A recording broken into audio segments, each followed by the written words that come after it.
అందరికీ నమస్కారం అండి. నా పేరు స్వర్ణ. సరు థాట్స్ ఛానల్‌కి స్వాగతం. మకర సంక్రాంతి రోజున బ్రహ్మ ముహూర్తంలో స్నానం చేయాలా? లేదా సూర్యోదయం తర్వాత స్నానం చేయాలా? అని చాలామంది సందేహంతో ఉన్నారు.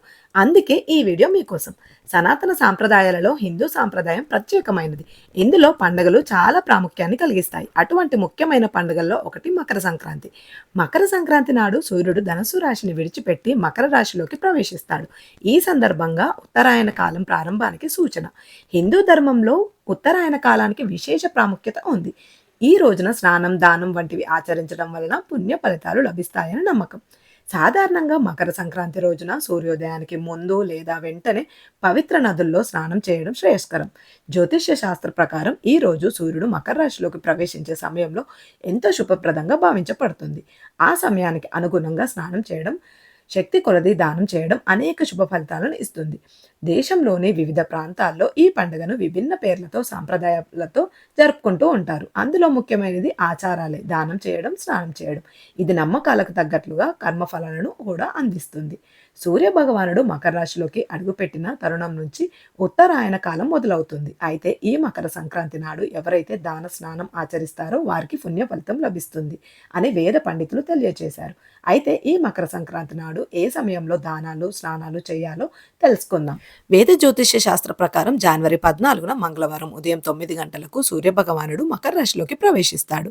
ఈ రోజున మకర సంక్రాంతి జరుపుకుంటారు. మకర సంక్రాంతి రోజున దాన ధర్మాలు మరియు స్నానాలకు అనుకూల సమయం ఏంటో ఇప్పుడు చూద్దాం. మకర సంక్రాంతి అనేది హిందూ సాంప్రదాయంలో అత్యంత పవిత్రమైన పండుగ కదా. ఈ రోజున స్నానం చేయడం, దానం చేయడం వంటివి ప్రత్యేక పుణ్య ఫలితాలను అందిస్తాయని నమ్మకం. ఇవన్నీ చేయడానికి సరైన సమయం తెలుసుకోవడం కూడా ముఖ్యమే కదా.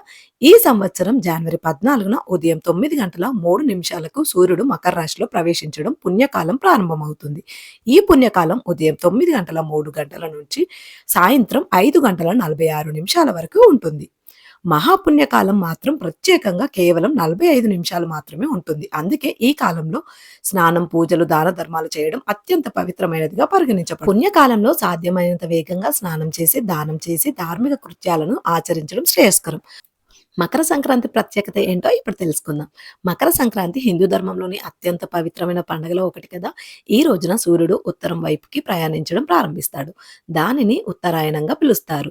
ఇది ధార్మికంగా మరియు ఆధ్యాత్మికంగా ఎంతో శుభప్రదంగా పరిగణించబడుతుంది. మకర సంక్రాంతి నాడు సూర్య భగవానుని ప్రత్యేకంగా పూజించడంతో పాటు మహావిష్ణువుని కూడా ఆరాధించే సాంప్రదాయం ఉంది. ఈ సందర్భంగా నువ్వులతో చేసిన వంటకాలు, పాలు, బియ్యంతో తయారు చేసిన పరమాన్నం వంటివి వంటకాలు ముఖ్యంగా చేసుకోవాలి.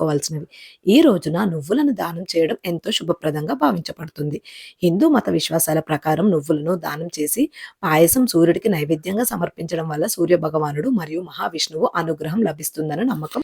ఈ 3 రోజుల్లో మొదటి రోజు భోగి మంటలతో, రెండవ రోజు పొంగలి, పిండి వంటలు, పితృదేవతలు, దేవుళ్ళ పూజలతో, మూడవ రోజు గోపూజతో, అలాగే మాంసప్రియులకు మంచి కూరలతో 3 రోజుల పండుగ ఎంతో ఆనందంగా సాగుతుంది.